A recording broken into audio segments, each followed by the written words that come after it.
It can cost you so much money and time, and it's not even guaranteed, girlfriend. I know. In this video, we are comparing flipping houses and Section 8 for real estate investors. So, if you are trying to decide between the two, buy and hold rentals or flipping houses, which one is going to be the best for your lifestyle, your goals, and your income, this is the video for you. And yes, we've got my Velcro baby with me, so hopefully you can hear me. But I tried to put her down and she said, no ma'am. So here we are.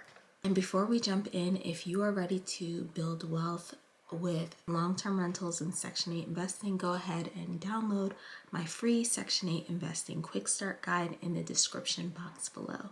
The first point we're going to talk about is your upfront costs and risks. With house flipping, it requires a significant amount of money out of pocket up front in order to buy, renovate, and hold the property until it actually sells. And your renovation costs can potentially go over budget due to, unforeseen circumstances. You find out that the roof needs to be repaired when you thought it didn't, or there's some issue in the basement or plumbing that you missed when you first bought the property, and now your costs have gone up. And then there's also the risk of market downturns that could potentially eat into your profit. So let's say it takes you like a year or two to actually finish this renovation and flip, depending on how extensive it is. You could be now selling in a totally different market that can cost you money because it's no longer, say, a seller's market.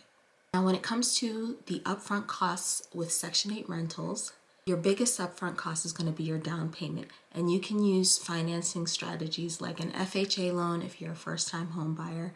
You can use private money, hard money loans, and you can also use what I like to call the investor loan, which is the DSCR loan.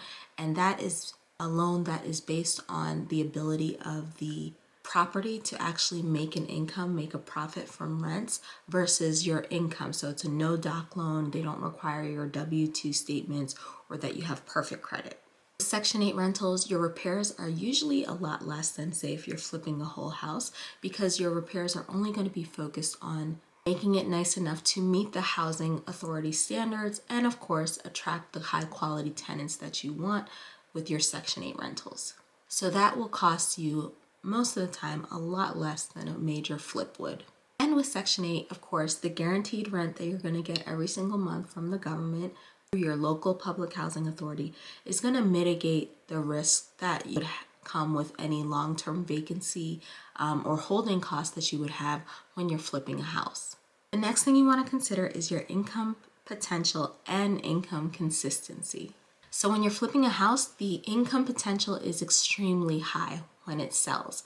This is why people do house flipping, because you can make huge chunks of money. Let's say you bought the property for $100,000, you renovate it for $50,000, and you resell it for $300,000. Give or take all the other expenses, you're making $150,000 in profit. That is fantastic. And this is just a random example I made up. But the downside is that your income is not necessarily consistent because you're only paid when that house sells. So the entire time that you're renovating it, or trying to sell the property, you're not making any money. Also with flipping, finding your next deal can take some time because you're looking for discounted properties. And of course, during that time, unless you have other flips that you're selling, you're not making any income. When it comes to income and Section 8 investing, these rentals provide consistent guaranteed monthly income directly from the government because they're paying anywhere from like 70 to 100% of the rent. Also with Section 8, you're usually getting pretty long-term tenants that stay anywhere from 3, 5 to 10 plus years, building steady cash flow month after month, year after year, and of course, even more if you decide to scale your rental portfolio. Plus, you will still benefit from property appreciation, which will help you build wealth over time. The third thing to consider is your time commitment. This is huge. With house flipping, it is definitely a full-time hustle. You're managing contractors, coordinating timelines, and you're also always looking for your next deal to make sure you're getting fed, right? And If you decide to not be hands-on and make this more of a passive business for yourself, you'll of course pay for it with lower profits due to having to outsource that project management. Now with Section 8 rentals, once you find a high quality tenant, the house is set up and it passes inspection, it's a way more passive investment strategy because the housing authority is going to take care of the bulk of the work because they're taking care of the payments, the deposits directly into your bank accounts. And like I said, your tenants usually stay a lot longer than your traditional renters, so you have way less turnover and way less work that you have to worry about in terms of move in, move out, and all that good stuff. In terms of time commitment, you can even outsource your property management to make it really, really hands-off, almost 100% passive. The next thing you want to consider is long-term wealth building.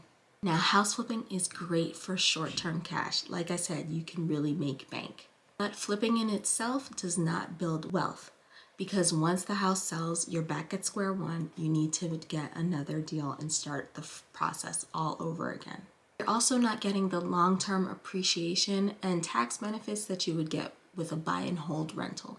Section 8 rentals is going to build long-term wealth with appreciation. So, you bought the property 1 year for $200,000 and 5 years later it's worth $600,000. You've made that spread, $400,000 in appreciation.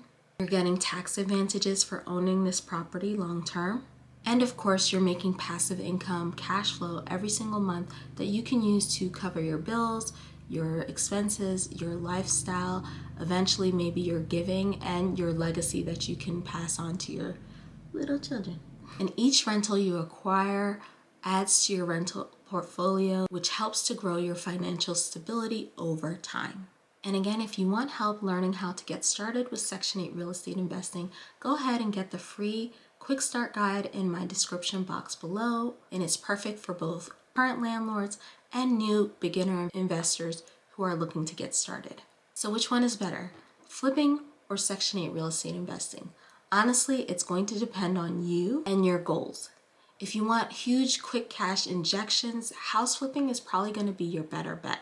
But if you're focused on consistent income, building wealth, and keeping your stress levels low, Section 8 rentals are definitely the way to go. Now, I know for a lot of you, when you hear Section 8, you think of the horror stories. So check out this next video to learn all about the myths and the pros and cons of investing in Section 8 rentals. See you there.